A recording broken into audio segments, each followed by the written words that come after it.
नमस्कार मित्रांनो, ही कथा नुसती कथा नाही तर अशा शक्तीचा आरंभ आहे जिने लाखो आयुष्यांचं सोनं केलं. ही गोष्ट 1878 सालची. तो इंग्रजांचा काळ होता. महाराष्ट्रातील बुलढाणा जिल्ह्यातील एक छोटंसं गाव म्हणजे शेगाव. आज तिथे भक्तांचा महासागर लोटतो, जिथे पहिली साधी कौलारू घरं आणि वारकरी संप्रदायाची ओढ होती. दिवस होता 7 फेब्रुवारी 1878. तिथी होती माघ वद्य सप्तमी.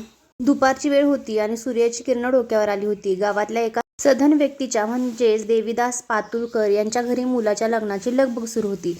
पंक्ती बसल्या होत्या आणि लग्नाच्या जेवणाचा घमघमाट सुटला होता. लोक आनंदाने जेवत होते, पण नियतीची योजना काही वेगळीच होती. या लग्नाच्या पंक्तीत बाहेर काही अंतरावर एक अशी घटना घडणार होती जी शेगावचा इतिहास कायमचा बदलून टाकणार होती.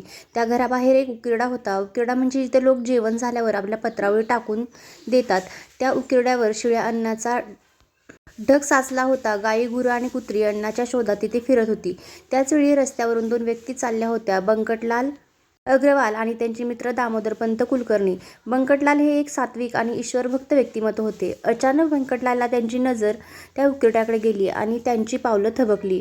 त्यांना तिथे असं काही दिसलं जिथे एक तरुण बसला होता. वय अंदाजे 20 किंवा 30च्या घरात असावं. अंगावर कपडा नाही, दिगंबर अवस्था. पण त्या तरुणाच्या चेहऱ्यावर ते जे काही तेज होतं ते सामान्य नव्हतं. एका वेड्या भिकाऱ्यासारखा तो दिसत होता, पण त्याच्या डोळ्यात सूर्यासारखी प्रखरता आणि चंद्रासारखी शीतलता एकाच वेळी होती. हा तरुण काय करत होता? तो उकिरड्यावर पडलेल्या पत्रावळी उचलत होता. त्यातील उरलंसुरलं अन्न, ज्याला आपण खरकटं म्हणतो, तो ते बाजूला करत होता. पण हे दृश्य किळसवाणं नव्हतं. तो ते अन्न अशा तन्मयतेने आणि वेगाने खात होता जणू काही त्याला पंचपक्वान्नाचे जेवण मिळालं आहे. मित्रहो, इथेच महाराजांनी आपल्या पहिल्या दर्शनातच जगाला पहिला आणि सर्वात मोठा धडा दिला. बंकटलाल पाहतच राहिले. सामान्य माणूस असता तर त्याला किळस आली असती, पण बंकटलालांना जाणवलं की हा कोणी सामान्य वेडा नाही. कारण वेड्याच्या चेहऱ्यावर दैन्य असतं, पण याच्या चेहऱ्यावर असीम समाधान होतं. उपनिषदात म्हटलं आहे, अन्नम ब्रह्म रसो विष्णू भक्ता देव महेश्वरा. अन्न हे पूर्ण ब्रह्म आहे. एकदा का ते पोटात गेलं की शुद्ध काय आणि अशुद्ध काय. या तरुणासाठी पंक्तीत वाढलेलं ताजं लाडू आणि उकिरड्यावरचा खरकटा यात काहीच फरक नव्हता. त्याच्यासाठी ते फक्त ब्रह्म होतं. त्याने जीभ जिंकली होती. त्याने मन जिंकलं होतं. बंकटलालांचे पाय आपोआप त्या तरुणाकडे वळले. त्याच्या मनात आदर दाटून आला. ते जवळ गेले. त्या तरुणाला जगाचं भान नव्हतं. बंकटलालांनी प्रेमाने विचारलं, महाराज, आपण हे काय करत आहात? आजच या घरात लग्न आहे. आज पंचपक्वान्नाचं जेवण तयार आहे. आपण तिथे का नाही जेवत? हे खरकटं का खात आहात? त्या तरुणाने मान वर केली. ते डोळे, त्या नजरेत इतका अधिकार होता की बंकटलाला नतमस्तक झाले. त्या तरुणाने काहीच उत्तर दिलं नाही. फक्त एक मिश्कील रहस्यमय हास्य केलं. जणू काही ते म्हणत होते, अरे वेड्या, तू अन्नाची चव बघतोस, मी अन्नातला भ्रम बघतो. बंकटलालजींनी पुन्हा विनंती केली की महाराज, हे टाळा, मी तुमच्यासाठी ताजे जेवण आणतो. त्यावरही त्या अवलियाने काही उत्तर दिले नाही. पण बंकटलालांची भक्ती पाहून त्यांनी ते खाणे थांबवले. बंकटलाल धावत जाऊन घरातून ताजे जेवण आणि पाण्याचा लोटा घेऊन आले. त्यांनी आदराने ते पान त्या तरुणासमोर ठेवले. महाराजांनी त्या अन्नाचा स्वीकार केला, पण त्यातही आसक्ती नव्हती. जेवण झाल्यावर त्यांनी घटाघट पाणी प्यायली आणि मग उरलेले पाणी त्यांनी तिथे सोडलं नाही किंवा फेकून दिलं नाही, तर जनावरांना पाण्यासाठी त्यांनी तिथेच एक खड्डा साठवून त्याच्यात ते पाणी ठेवले. प्रत्येक कृतीतून ते शिकवत होते की पाणी वाया घालवू नका, अन्न वाया घालवू नका. जेवण झाल्यावर बंकटलाल यांनी धाडस करून विचारलं, महाराज, आपण कोण आहात? कुठून आलात? आपलं नाव काय? या प्रश्नावर त्या दिव्य तरुणाने दिलेले उत्तर ऐकून तुम्ही थक्क व्हाल. त्यांनी उत्तर दिलं, काहीच नाही हो. त्यांनी स्वतःचं नाव सांगितलं नाही, गाव सांगितलं नाही. ते फक्त स्वतःचीच एक धून गुणगुणत होते. गणगणगणात बोते, गणगणगणात बोते. हे शब्द काय होते? ही भाषा कोणती होती? कोणालाच कळत नव्हतं. लोक म्हणतात की गण म्हणजे जीव आणि गणात म्हणजे ब्रह्मात. बोते म्हणजे विलीन होणे. जीवात हा ब्रह्मात विलीन आहे, हा अद्वैत सिद्धांताचा तो मंत्र होता. पण गावकऱ्यांना ते समजत नव्हतं. लोक त्यांना या मंत्रावरूनच गजानन महाराज म्हणू लागले. त्यांनी जगाला ओळख दिली. त्यांची स्वतःची ओळख मात्र शेवटपर्यंत अज्ञातच राहिली. दासगणू महाराजांनी श्री गजानन विजय ग्रंथात लिहिलं आहे की सूर्याला कोणी विचारतं का की तुझं कुळ काय? गंगेला कोणी विचारतं का की तुझं मूळ काय? तसंच संतांचं मूळसुद्धा शोधू नये, फक्त त्यांच्या चरणी नतमस्तक व्हावं. त्या परब्रह्माचे आगमन झाले त्या दिवसापासून चमत्कारांची आणि लीलांची एक अखंड मालिका सुरू झाली. महाराजांचे जीवन म्हणजे केवळ चमत्कारांचे प्रदर्शन नव्हते, तर त्यामागे भक्तांचे कल्याण आणि अहंकाराचे खंडन हाच मुख्य उद्देश असायचा. बंकटलाल यांच्या भेटीनंतर महाराजांचा मुक्काम त्यांच्या घरी सुरू झाला आणि तिथेच त्यांच्या दिव्य शक्तीचा प्रत्यय गावकऱ्यांना येऊ लागला. अशीच एक मोठी घटना घडली, ती म्हणजे चिलीम ओढण्याची. महाराज हे अवलिया होते, ते कधी काय करतील याचा नेम नसायचा. एकदा बंकटलाल आणि त्यांची स्नेही मंडळी बसली असताना महाराजांनी चिलीम ओढण्याची इच्छा व्यक्त केली, पण तिथे विस्तू म्हणजेच अग्नी उपलब्ध नव्हता. त्यावेळी महाराजांनी जे केले ते पाहून उपस्थितांच्या डोळ्याचे पारणे फिटले. महाराजांनी रिकामी चिलीम भरली आणि फक्त एक फूक मारली, तर काय आश्चर्य, त्यातून धूर निघू लागला. काडीपेटी किंवा निखारा नसतानाही अग्नी प्रकट झाला. हा काही जादूचा खेळ नव्हता, तर ती योग सामर्थ्याची साक्ष होती. पंचमहाभूतांवर ज्यांची सत्ता होती त्यांना अग्नी प्रकट करण्यासाठी लाकडाची किंवा काडीची गरज नसते, हे त्यांनी सिद्ध केले. हळूहळू महाराजांची कीर्ती वाऱ्यासारखी पसरू लागली. शेगावच्या आसपासच्या गावातून लोक दर्शनासाठी येऊ लागले. याच काळात एक अत्यंत महत्त्वाची घटना घडली, जी जानराव देशमुख यांच्याशी संबंधित आहे. जानराव देशमुख हे शेगावचे एक श्रीमंत पाटील होते, पण ते अत्यंत आजारी पडायचे. त्यांचा आजार इतका बळवला की जगण्याची आशा संपली होती. अनेक वैद्य आणि हकीम येऊन गेले, पण कोणाचेच औषध लागू पडत नव्हते. शेवटी मृत्यूचाच काय तो उशीर होता. जानरावांच्या नातेवाईकांनी आशा सोडली होती, पण त्यांच्या मनात गजानन महाराजांबद्दल नितांत श्रद्धा होती. त्यांनी धावत जाऊन महाराजांच्या चरणी साकडे घातले. त्यावेळी महाराज बंकटलालांच्या घरीच होते. भक्ताची ते आर्त हाक ऐकून करुणासागर गजानन महाराज स्वतः जानरावांच्या वाड्यात गेले. मृत्यूच्या दारात उभा असलेल्या जानरावांकडे पाहून महाराजांनी त्यांच्या नेहमीच्या शैलीत काहीतरी पुटपुटत तिथे असलेले तीर्थ म्हणजेच चरणामृत जानरावांच्या मुखात घातले. आणि काय सांगू तुम्हाला, त्या जानरावांचे प्राण काही क्षणाची सोबती होते. त्यांच्या शरीरात नवचैतन्य सळसळू लागलं. ते वैद्य हताश होऊन परतले होते. त्यांच्या शास्त्रालाही हे कोडे पडले. काही दिवसातच जानराव ठणठणीत बरे झाले. हे केवळ औषध नव्हते, तर ती एका सामर्थ्याची कृपादृष्टी होती, जी काळालाही परतवून लावू शकते. महाराजांच्या लीला अगाध होत्या. कधी ते बालकासारखे खेळायचे, तर कधी महादेवासारखे उग्र रूप धारण करायचे. एकदा एक विचित्र प्रसंग घडला. गावातील काही उचापतखोर तरुणांनी महाराजांची चेष्टा करायची ठरवलं. महाराज एका ऊसाच्या मळ्याजवळ बसले होते. तिथे एक शेतकरी ऊस गाळत होता. त्या तरुणांनी महाराजांना विचारले की तुम्हाला ऊसाचा रस प्यायचा आहे का? महाराज हो म्हणाले. पण त्या शेतकऱ्याने आणि तरुणांनी मुद्दाम महाराजांची फजिती करण्याचे ठरवले होते. त्यांनी काचेच्या ग्लासमध्ये ऊसाचा रस देण्याऐवजी तिथेच पडलेला कडू कारले आणले आणि त्याचा रस काढून महाराजांना दिला. त्यांना वाटले की आता महाराज थुंकून टाकतील आणि आपण हसू, पण झाले भलतेच. महाराजांनी तो कडू कारल्याचा रस घटाघटा प्यायला आणि वरून म्हणाले की अरे वा, काय गोड ऊसाचा रस आहे. त्या तरुणांना वाटले महाराजांना चव कळाली नाही, म्हणून त्यांनी स्वतः त्या रसाची चव घेतली. तर काय आश्चर्य, तो रस अमृतासारखा गोड लागत होता. कडू कारल्याचे रूपांतर गोड रसात झाले होते. निसर्गाचे नियम बदलण्याची ताकद त्यांच्यात आहे. त्यांच्याशी थट्टा करणाऱ्यांची मती गुंग झाली. त्या तरुणांनी तिथेच महाराजांचे पाय धरले. या प्रसंगातून महाराजांनी शिकवले की भावना शुद्ध असेल तर विषाचेही अमृत होते आणि भावना वाईट असेल तर अमृताचेही विष होते.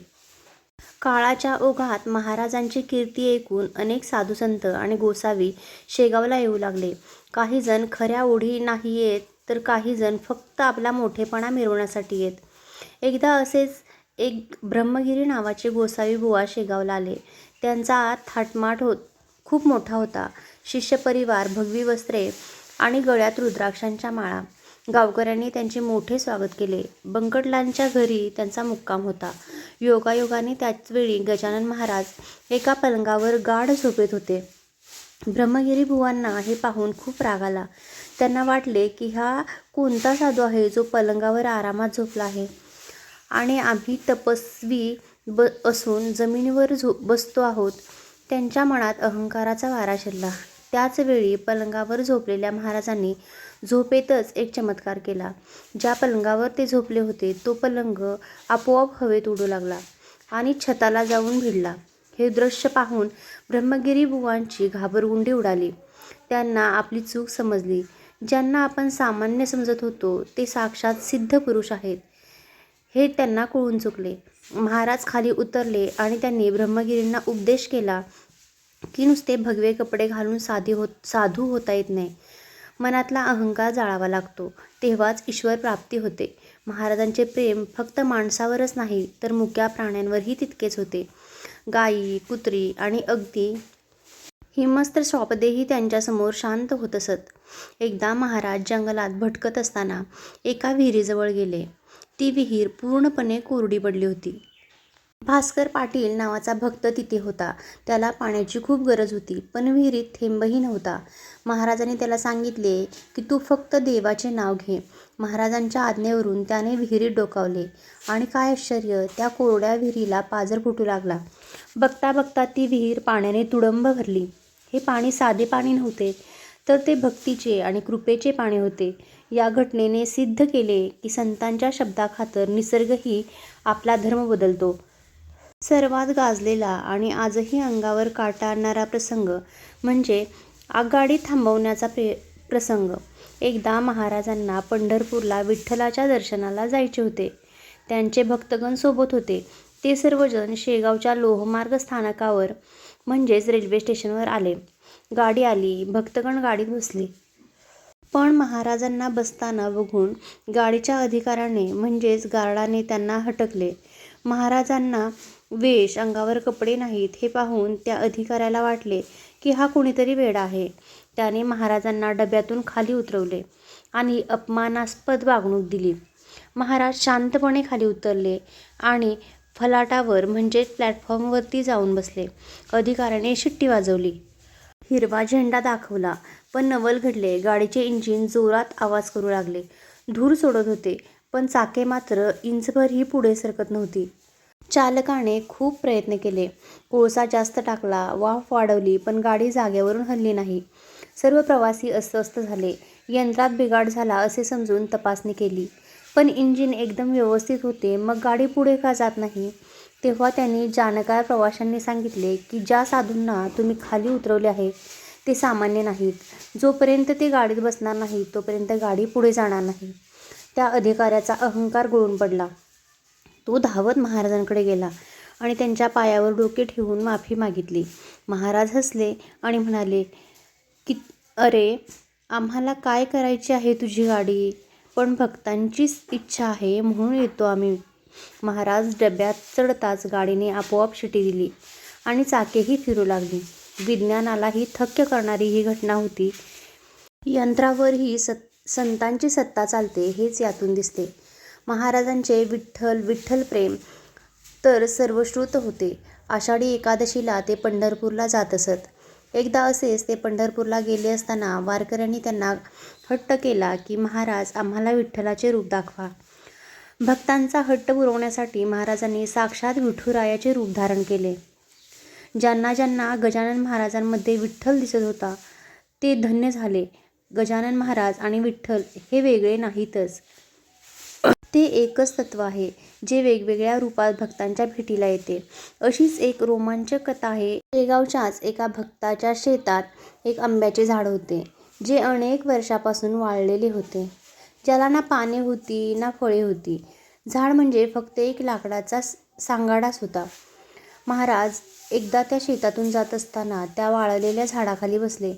त्यांची दृष्टी त्या झाडावर पडली आणि निसर्गाचा नियमच बदलत ज्या झाडाला कित्येक वर्षे पालवी फुटली नव्हती त्या झाडाला हिरवीगार पाने फुटू लागली. बघता बघता ते झाड आंब्यांनी लगबडले. ते पाहून गावकरी जयघोष करू लागले. ज्यांच्या स्पर्शाने वाळलेल्या लाकडालाही पालवी फुटते, त्यांच्या सहवासाने मनुष्याच्या आयुष्याचे नंदनवन झाले नाही तर मग नवल काय. महाराजांनी कधीच स्वतःला देव मानले नाही. ते नेहमी म्हणायचे की मी एक वेडा आहे, पण त्यांच्या वेडेपणातच जगाचे शहाणपण दडलेले होते. लोकमान्य टिळक जेव्हा अकोल्यात आले होते, तेव्हा त्यांची आणि महाराजांची भेटही झाली होती.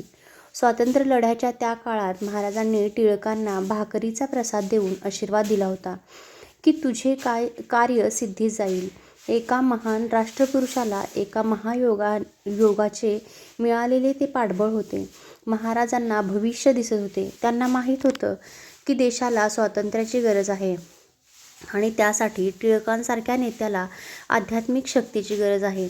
अजून एक प्रसंग आहे जो महाराजांच्या सर्वव्यापी रूपाची साक्ष देतो. एकदा त्यांचे एक भक्त पितांबर महाराज हे प्रवासाला गेले होते. तिथे ते एक घनदाट जंगलात हरवले. रात्र झाली होती आणि जंगली श्वापदांचे आवाज येत होते. पितांबर महाराज खूप घाबरले. त्यांनी मनापासून गजानन महाराजांचा धावा केला. हे गजानन माऊली, धावा आता तूच मला वाली आहेस. आणि काय सांगावे, त्या क्षणी तिथे एक वाघ आला. पितांबर महाराजांची गाळण उडाली, पण तो वाघ त्यांच्यावर चाल करून आला नाही. उलट त्याने त्यांना रस्ता दाखवला आणि तो वाघ नाहीसा झाला. नंतर जेव्हा पितांबर महाराज शेगावला आले, तेव्हा गजानन महाराजांनी त्यांना म्हणाले की काय रे, त्या जंगलात वाघाने तुला रस्ता दाखवला ना. तेव्हा पितांबर महाराजांना कळाले की तो वाघ दुसरा तिसरा कोणी नव्हता. ते साक्षात माझे सद्गुरू होते, जे माझ्या रक्षणासाठी धावून आले होते. महाराजांच्या आयुष्यातील शेवटचा काळ हा जवळ येत होता, तसे त्यांनी भक्तांना संकेत देण्यास सुरुवात केली होती. ऋषी पंचमीचा दिवस जवळ येत होता. महाराजांनी स्वतःची जागा निश्चित केली होती. 8 सप्टेंबर 1910 हा तो दिवस होता, ज्या दिवशी या देहाचे विसर्जन होणार होते. महाराजांनी संजीवन समाधी घेण्याचे ठरवले. भक्तांना ते ऐकून धक्काच बसला. डोळ्यात पाणी उभे राहिले. पण महाराज शांत होते. त्यांनी सांगितले की मी गेलो तरी मी इथेच आहे. मी गेलो असे मानू नका, भक्तीत अंतर करू नका. हा त्यांचा शेवटचा संदेश होता. आजही शेगावला गेल्यावर त्याची प्रचिती येते. समाधी मंदिरात पाऊल टाकताच असे वाटते की महाराज तिथेच गादीवर बसले आहेत आणि आपल्याकडे बघून मिश्किल हसत आहेत. त्यांची समाधी घेणं घटना ही अत्यंत दिव्य होती. हजारो भक्त जमले होते. आकाशातून जणू देवाने पुष्पवृष्टी केली. महाराजांनी पद्मासन घातले, प्राण रोखला आणि पाहता पाहता ते ब्रह्मलीन झाले. देह शांत झाला, पण चैतन्य मात्र अनंत काळासाठी तिथेच स्थिर झाले. आजही शेगावच्या त्या मंदिरात जो कोणी श्रद्धेने जातो, तो रिकाम्या हाताने परत येत नाही. कोणाला संतानप्राप्ती होते, कोणाचे असाध्य आजार बरे होतात, तर कोणाच्या संसारातील अडचणी दूर होतात. गजानन महाराज हे फक्त एक संत नाहीत, तर ते एक चालते बोलते दैवत आहेत. त्यांची शिकवण साधी होती. अन्नदान करा, मुक्या प्राण्यांवर दया करा, अहंकाराचा त्याग करा आणि सतत ईश्वराचे नामस्मरण करा. गण गण गणात होते हा मंत्र आजही लाखो मुखातून ऐकू येतो. आणि जोपर्यंत चंद्र सूर्य आहे तोपर्यंत गजानन महाराजांची कीर्ती अशीच दिगंत राहील. भक्तांनो, या सर्व कथा ऐकताना एकच गोष्ट लक्षात येते की श्रद्धा असेल तर देव दूर नाही. गजानन महाराजांनी कधीच सोन्याचा मुकुट मागितला नाही की दुधाचा अभिषेक मागितला नाही. त्यांनी मागितली ती फक्त भक्ती. एक भाकरी आणि कांद्याचा तुकडा देऊनही ते प्रसन्न होतात. गरज आहे ती फक्त बंकटलांसारख्या दृष्टीची, ज्याला उकड्यावरच्या वेड्यातही विश्वंभर दिसला. गरज आहे ती जानरावांच्या विश्वासाची, ज्यानं मृत्यूलाही परतवून लावले. आणि गरज आहे ती निस्सीम प्रेमाची, जी आजही शेगावच्या दिशेने भक्तांना खेचून नेते. श्री गजानन जय गजानन गण गण गणात होते. तुम्ही सर्वांनी ही कथा मनापासून ऐकली त्याबद्दल सर्वांचे मनापासून धन्यवाद.